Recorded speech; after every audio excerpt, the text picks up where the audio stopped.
Hey guys! Welcome to the second video in my Python tutorial. If you haven't set up Python and the IDE we'll be using, I recommend you go to my previous video where I explain how to install both of them. In this video, we're going to talk about data types and variables.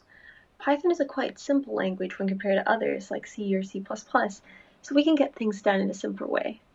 But for that, like in any other language, we really need to know the main data types. First data type is the integer or int, which represents whole numbers, either positive or negative. Numbers such as 10, 1, or -5 are integers, while 1.4 or negative 0.3 are not. We also have the data type float, which comprises decimal numbers such as 1.5 or 0.33.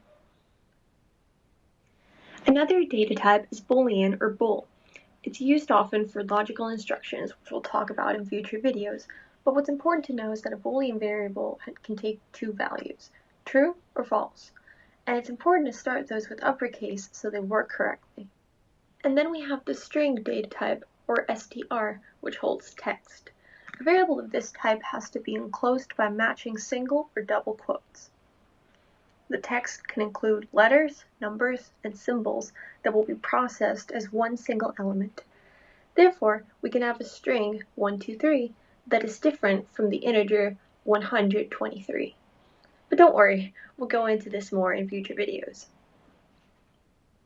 These are the basic data types in Python. Along this tutorial series, I'll teach you how to work with these and others, but this will be it for today. Please like and subscribe if you enjoyed, and code up!